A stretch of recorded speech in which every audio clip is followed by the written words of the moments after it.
Saya ingatkan, jangan ada lagi politik identitas, jangan ada lagi politisasi agama, jangan ada lagi polarisasi sosial.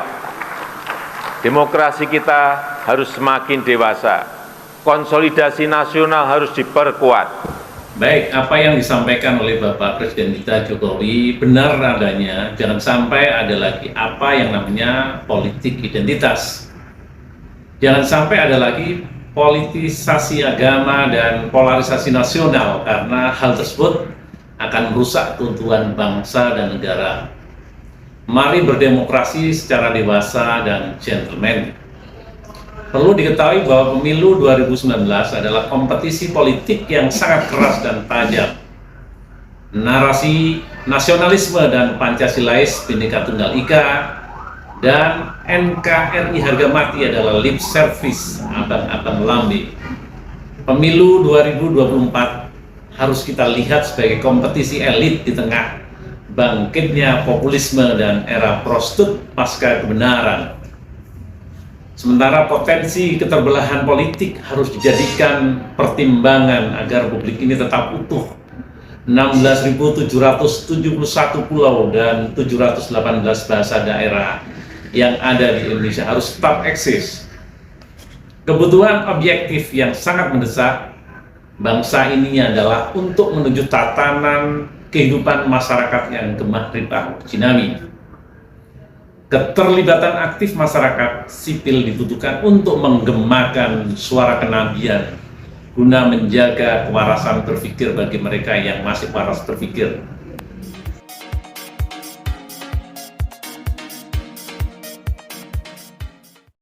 Bagaimana sosok yang harus dipilih? Kalau itu dari perspektif agama, kita bisa mengikuti Imam Suyuti itu, tasarruful imam ala ra'iyah manutut bil maslahah. Nanti kriterianya bisa seperti apa yang disampaikan, idealisasi atau idealitas yang tadi disampaikan oleh Prof. Masud. Sisi ideologinya, ya, sisi kompetensinya, sisi pengalamannya, ya, sisi kredibilitasnya dan lain-lain. Tetapi intinya itu akan kembali kepada tasarruful imam ala ra'iyah manutun bil maslahah. Kalau sudah ada jaminan seperti itu, ya bismillah, sudah pilih sudah. Mungkin itu yang bisa saya tambahkan. Saya kembalikan kepada moderator. Assalamualaikum. Nama saya Dewa Suhar dari Pamekasan, Madura. Bagaimana yang kita ketahui bahwa polarisasi itu awalnya itu dari 2014. Ya, polarisasi. Yang pro Jokowi, pro Prabowo. 2017 pro Anies, pro Ahok. 2019 pro Jokowi, pro Prabowo. Insya Allah 2024 pro Anies atau pro Ganjar atau pro Puan. Yang akan kami tanyakan di sini, kami yang katanya calon minister di sini menyikapi masyarakat. Kalau di masyarakat kami itu terjadi polarisasi, contohnya antar sesama umat Islam saja, misalnya contohnya yang 2019 tadi, ada yang pro organisasi ini, ada yang pro organisasi itu, kan seperti itu. Kami bingung, Pak. Dari satu sebelah mengatakan Islam itu ud'u ila sabili rabbika bil hikmati wal mau'izatil hasanah. Itu alasannya. Ada yang mengatakan kuntum khairu ummatin ukhrijat lin-nasi ta'muruna bil ma'rufi wa tanhauna 'anil munkar. Dan tidak ada tentang itu. Mereka yang berbeda itu menyeret masyarakat kecil itu dengan menggunakan ayat ini itu. Kami sebagai magister, bagaimana kami harus menyikapi kalau ada dua tokoh yang keagamannya menurut kami itu mumpuni, tapi beda dengan politik sehingga memecah belah masyarakat, khususnya pada saat kami lah. Tidak usah jauh-jauh, itu dari kami, Pak. Sekian, terima kasih ya. Tadi sudah dijelaskan 4 pilar tadi ya, tapi nanti 4 pilar sudah dijelaskan oleh Prof. Masud ya, tapi nanti ada terkait dengan agama ya, khususnya nanti Prof. Halim juga disampaikan. Nah, sekarang ini saya serahkan sehubungan dengan adanya pertanyaan-pertanyaan. Ngapunten Prof, ini kelihatannya Prof dulu ya, kelihatannya banyak Prof Masud. Habis itu terkait masalah apakah dibenarkan oleh agama, khususnya Prof Halim ini. Terima kasih. Terima kasih. Bertanya tentang kalau korupsi tadi sudah ya, kriteria. Jadi yang paling enak itu kita memilih yang ideal yang mana. Secara akademis saja saya membagi 4 idealitas itu. Ideologinya harus Pancasila, kalau Islam yang sekarang mayoritas agama Islam dipenuhi. Kalaupun Nasrani ya silakan ya. Pokoknya dalam PBNU itu Pancasila, kemudian NKRI, dan sebagainya, Undang-Undang Dasar 45. Kalau dari situ, setelah itu Undang-Undang Pemilu membolehkan kita untuk memilih siapa saja. Boleh. Yang tidak boleh adalah memerangi orang yang kita tidak memilih pilihan kita. Itu sudah tidak demokratis. Jadi kedewasaan demokrasi itu nanti kalau ya kayak sepak bola itu, musuhan itu 90 menit saja. Setelah itu kalau lewat ke Malang nggak usah digembosi balik. Nek N lewat ke Surabaya. Itu kedewasaan olahraga. Demokrasi semakin dewasa itu semakin tidak ada perang fisik. Nah ini dari lagi. Kalau ada demokrasi yang harus dibunuh, dipenjara, itu kan Iran dipenjara semua. Siapa itu?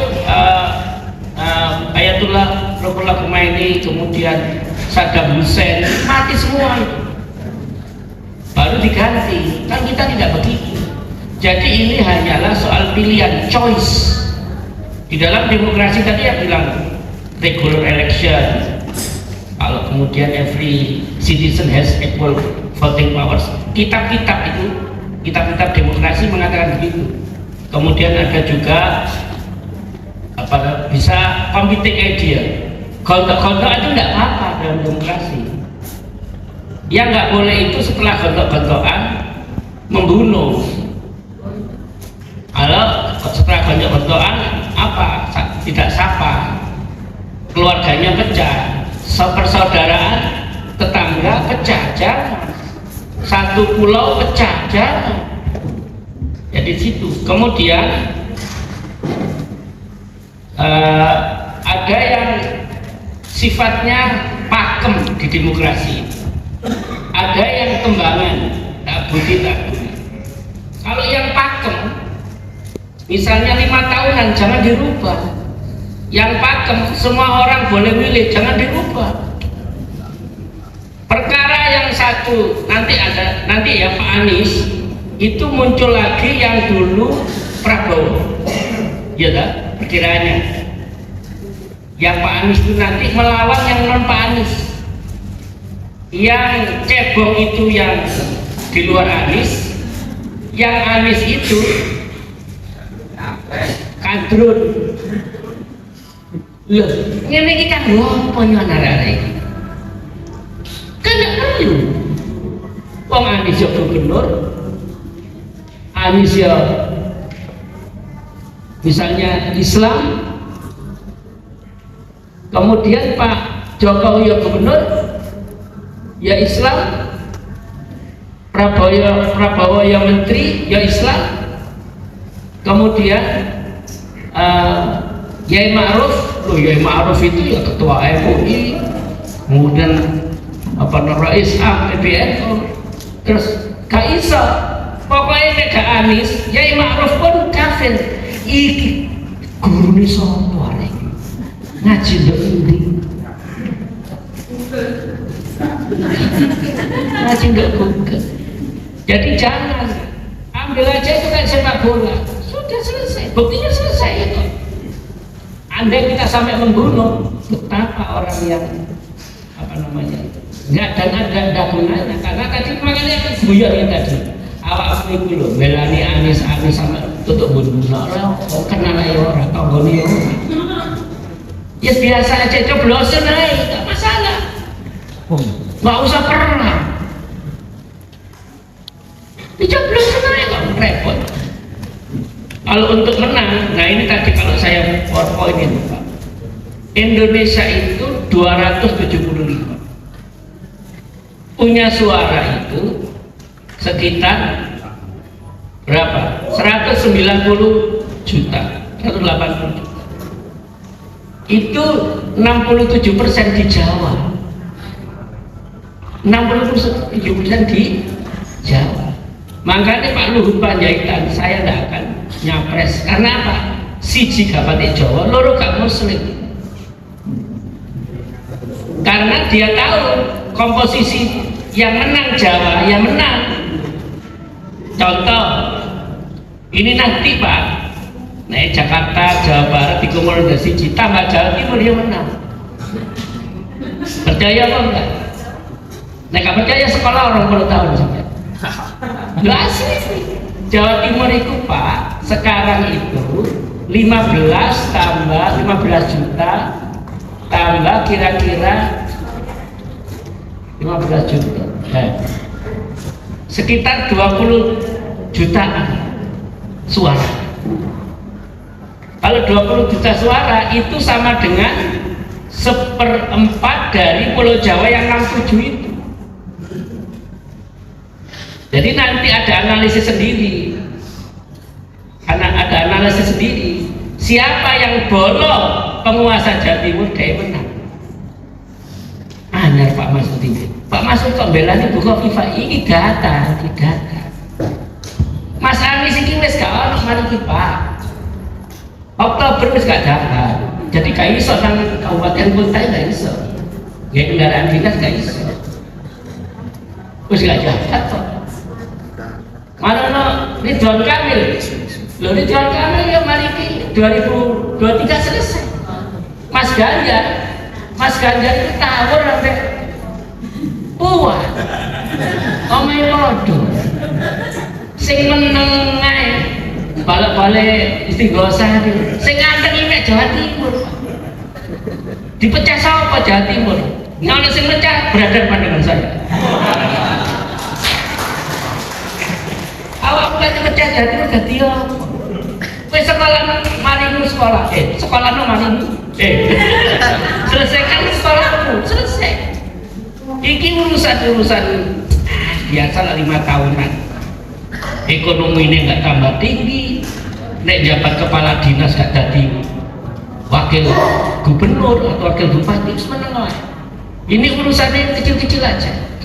Jangan mengutamakan hal yang tidak utama dan jangan menyepelekan hal yang utama. Hal yang utama adalah memilih pemimpin yang terbaik, pemimpin yang ideologinya jelas, profesional, punya kekuatan sosial politik, dia punya pengalaman dan punya integritas.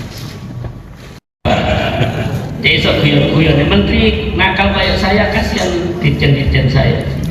Nyogok boleh nggak? Ini pertanyaan yang nggak perlu ditanyakan.